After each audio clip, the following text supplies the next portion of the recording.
Join বাড়িয়েছেন সাদিয়াকে উদ্দেশ্য করে, প্রতিপক্ষ দলের ক্যাপ্টেন নিশা। 9 নম্বর জার্সি পরিহিত প্লেয়ার। বল দখলের একটি লড়াই আমরা প্রতিবারই সময় দেখতে পাচ্ছি। অন্তরা বাংলাদেশ U17 জাতীয় U17 টুর্নামেন্ট হয়েছিল, সেখানে কিন্তু এবারে কিন্তু দূরপাল্লার শট ছিল, অনেকটা ফ্ল্যাট শট ছিল, যে এরিয়াটা রয়েছিল সেই এরিয়ার মধ্যে অনেকটা ঢুকে পড়েছিলেন। এবারে কিন্তু আরো একবার একদম ডিপ লাইন প্লে মেকিং রোলটা প্লে করছেন অন্তরা। ব্যাকপাস হয়েছে, এবারে কিন্তু ভুল পাস, পজিশনটা হারিয়েছেন। শেষ পর্যন্ত নাম্বার 9 রয়েছেন সেখানে। আরো একবার ওখানে ক্যাপ্টেন স্কিপার হিমসেলফ সুমি, তিনি কিন্তু ক্লিয়ার করেছেন।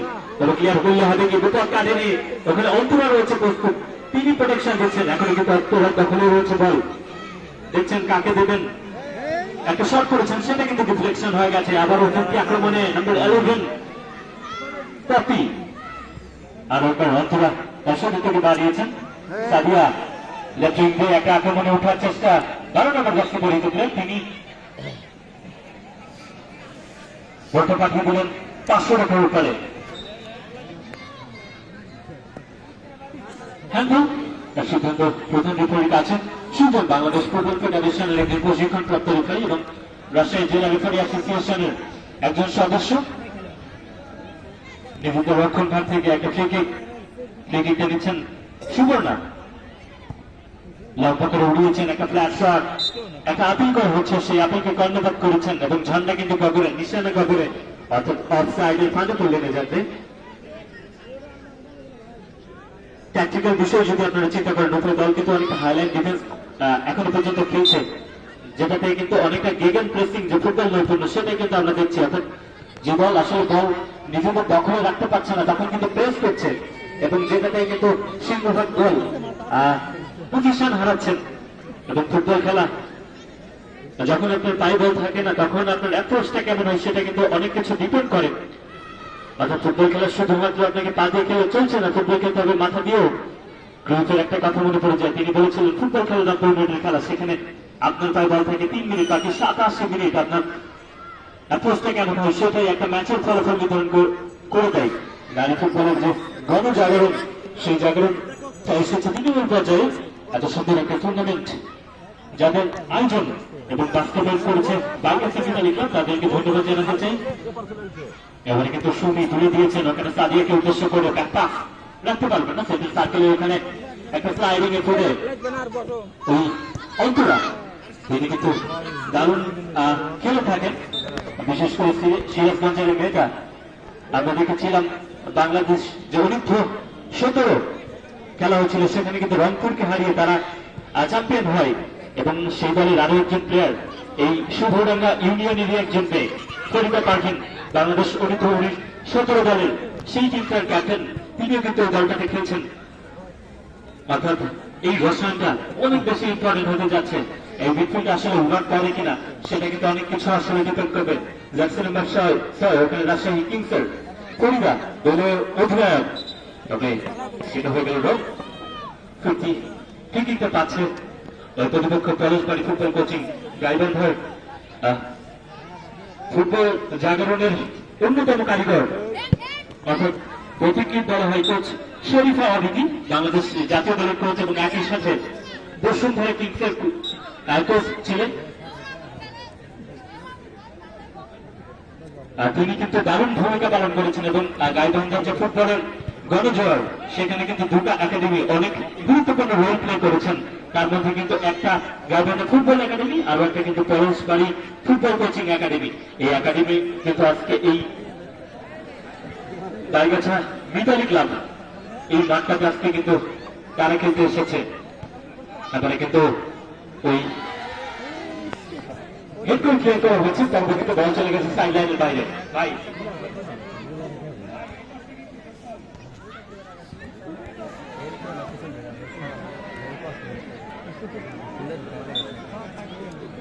আমি যাবো খেলা লাগে লাগে চলে চলেন না ফাঁকা তো সাপাল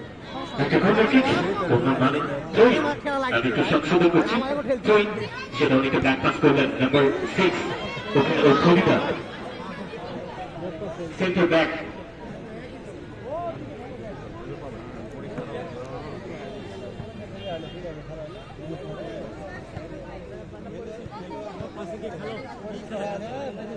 একটা থ্রোইং সুমি বানিয়েছেন তার সাথে উদ্দেশ্য করে এবার কিন্তু বিপদ হতে পারে। দুপাল্লা শট ছিল অনেকটা সেকেন্ড পেজ থেকে বলটা যখন নিজের আয়ত্তে রেখেছেন দারুণ একটা প্রেসিং ছিল সেটা কিন্তু টার্গেটে রাখতে পারেনি, তবে একটা অন টার্গেটে রাখলে কঠিন পরীক্ষা দিতে হতে পারতো। আরো একবার সাদিয়া বানিয়েছেন 17 নম্বর জার্সি পরে প্লেয়ারকে উদ্দেশ্য করে একজনকে ডিপলিং করে ঢুকে পড়ছেন, তবে শেষ পর্যন্ত কাঁথা ফুটে দাঁড়াচ্ছেন ওই অন্তরা। দারুণ করছেন এখনো পর্যন্ত সেন্টার মিডে। এবারে কিন্তু সাদিয়া আরো একবার 1-1 করে নিচ্ছেন। দুর্বলের একটা শট ছিল, ডিফ্লেকশন হয়ে গেছিল, তবে সেটা গোলকিপারকে তেমন কঠিন পরীক্ষা দিতে হয়নি। বাবা ছিলেন প্রস্তুত, বল চলে গেছে, তার বিশ্বস্ত বসতে নেই। রয়েছে আরো একবার সাদিয়া বাপায়ে বানিয়েছেন আরো একবার উপযোগের সময় অনেকটা বেশ কিছু সংগঠিত আক্রমণে দরকার কাছে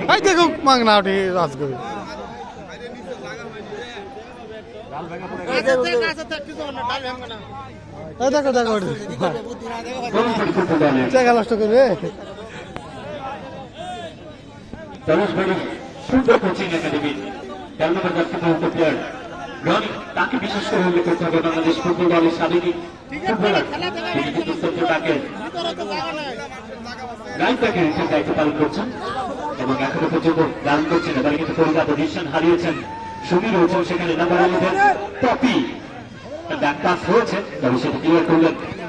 আরো একবার সাদিয়া তার দখল পেয়ে যাবেন নাম্বার 10। আরো একবার তহুরা লো লাইন প্লেমেকিং রুলটা দারুণ করছে, চমৎকার একটা থ্রো বল, বিপদ হতে পারে। নাম্বার 9 পজিশন রাখতে পারবে কিনা, শেষ পর্যন্ত কিন্তু রাখতে পারেননি, তবে দারুণ একটা সংগঠিত আক্রমণ কিন্তু তৈরি হয়েছিল।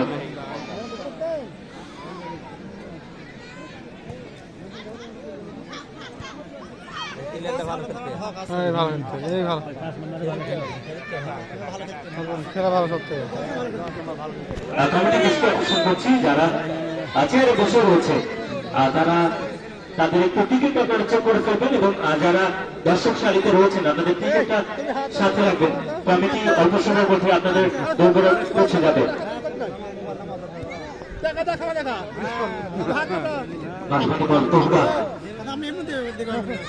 দারুণ এই ফুটবলার, তিনি কিন্তু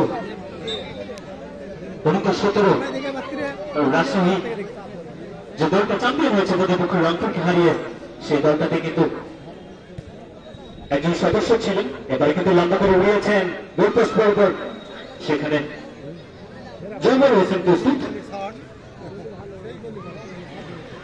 আরো একবার সাদিয়া একটা এরিয়াল ক্রস বাড়িয়েছেন, বিপদ হতে পারে, তবে সে যাত্রীর প্রোটেকশন কিন্তু রয়েছেন নাম্বার 3 ওখানে ওই পরস্পরই ফুটবল কোচিং একাডেমি খাদিজা, তিনি ক্লিয়ার করেছেন।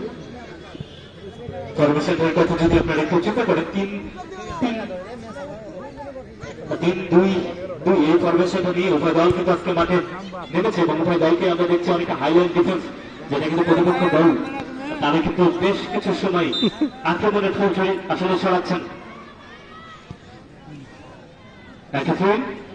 অনুকূলে রাজশাহী কিংসের নাম্বার 3, এবারে কিন্তু বিপদ হতে পারে, একটা শট করেছিলেন, ব্লক করে দিলেন সেই শটটা নাম্বার 17 ওখানে হাবিবা দলীয় স্কিপার, তবে তহুরা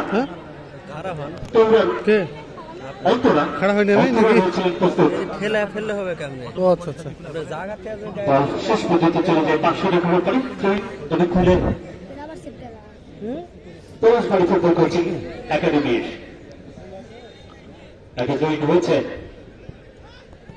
ক্লিয়ার করলেন মাঝমাঠে একদম সেন্টার সার্কেলে বড় পেছনে ছুটছেন, রাকি বলছেন হি ইজ হিয়ার, ইয়েস, তিনি এসে ক্লিয়ারটা করলেন। সাদিয়া একজনকে ড্রিবলিং করার প্রচেষ্টা, দারুণ ভাবে প্রেসিংটা হয়েছে। সাদিয়া এবারে কিন্তু দারুণ ভাবে একজনকে ড্রিবলিং করে ঢুকে পড়ার প্রচেষ্টা কিন্তু তবে কাকে যেভাবে ট্যাকলটা করা হবে সেটা ফেয়ার মনে হয়নি। রেফারিকে আছেন আজকে প্রথম রেফারির দায়িত্ব পালন করছেন জনাব মোহাম্মদ সুজির রানা, রাজশাহী জেলা রেফারিদের যে সংস্থা রয়েছে সেই সংস্থার একজন সদস্য এবং তাকে সহযোগিতা করছেন জনাব মোহাম্মদ লিটন রানা এবং জনাব মোহাম্মদ রাহিম সরকার। কর্মকর্তা আপনাদের সাথে যুক্ত রয়েছে Iqbal Mahmud, yes, is a big win. Antara একটা শট করলেন, সেটা কিন্তু ডিফ্লেকশন হয়ে গেছে। পরবর্তীতে 50 শট নাম্বার 9 তিনি পেয়েছিলেন, সেটা কিন্তু কাজ আসলে করতে পারেননি। ওখানে সুমি চমৎকার ভাবে একটা স্কোয়ার করে দিয়েছেন। এবারে কিন্তু আক্রমণে উঠছে নাম্বার 11 দুপাল্লা শট ছিল, অন্তরকে রাখতে পারেননি। অন্তরকে রাখতে পারলে একটা পরীক্ষা হয়তো দিতে হতে পারত। রনি এই ময়মনসিংহের এই মেয়েটা, তিনি কিন্তু দারুণ ফুটবল নৈপুণ্য দেখাচ্ছেন, সেন্টার ব্যাকের দায়িত্ব পালন করছেন। অন্তরাল জন ভার্সেস মনিকা গাজু, সেই ব্যাটেল হয়ে গেল ডিফ্লেকশন। এবারে কিন্তু অনেকটা দূর থেকে একটা শট নেওয়া হয়েছিল ওই রাজশাহী কিংসের রাত্রি, তবে সেটা আরো উপর চলে গেল গোল লাইনের উপরে।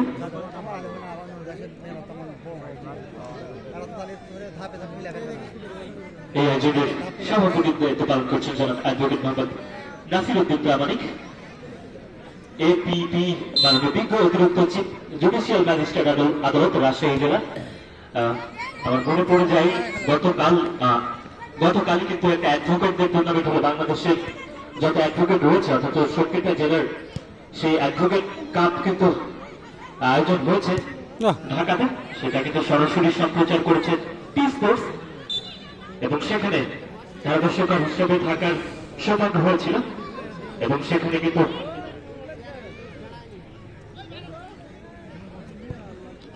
কিন্তু দ্য অ্যাডভোকেট চট্টগ্রাম তারা কিন্তু চ্যাম্পিয়ন হয়ে গৌরব অর্জন করে। যাই হোক, সে কথা পরে আসবে। এবারে কিন্তু ব্যাকপাস করেছেন অন্তরা নাম্বার 5, টিবলিং করার একটা প্রচেষ্টা ছিল, পজিশন হারিয়েছেন। তবে দারুণ বলটা লেফট, ওখানে রক্ষক ভাগের ওই ফরিদা,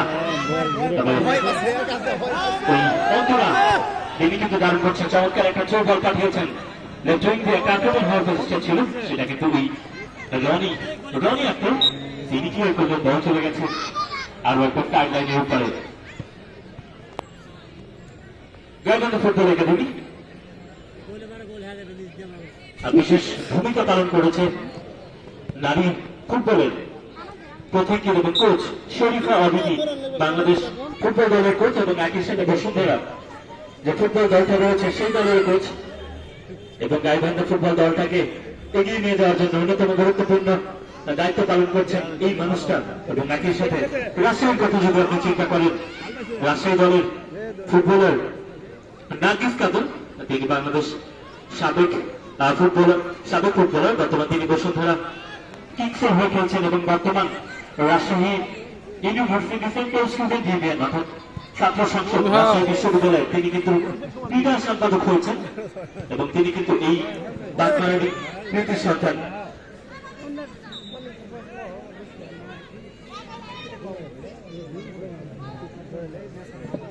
মাঠে যারা যে দর্শকগুলো রয়েছেন, মাঠের প্রত্যেকটা পাশে অসংখ্য দর্শক রয়েছেন, আমরা গাছ থেকে দেখতে পাচ্ছি, সেখান থেকে অসংখ্য দর্শক রয়েছেন এবং একই সাথে প্রবীণ দর্শক রয়েছে, তারা ওই খেলাটা উপভোগ করছে। তাদের সবাইকেই কমিটি বক্সের পক্ষ থেকে আমরা জানাচ্ছি অসংখ্য ধন্যবাদ। এবারে কিন্তু ইলেকট্রিক দিয়ে আরো একটা আক্রমণ, তবে সেটা রাখতে পারবেন না, দল চলে যাবে আরো আপনার 500 রেখার উপরে। মিডিয়া পার্টনার হিসেবে বেশ কিছু প্রতিষ্ঠান আমাদের সাথে যুক্ত রয়েছেন। শর্ট ভিডিও নিচ্ছেন রানা খন্দকার,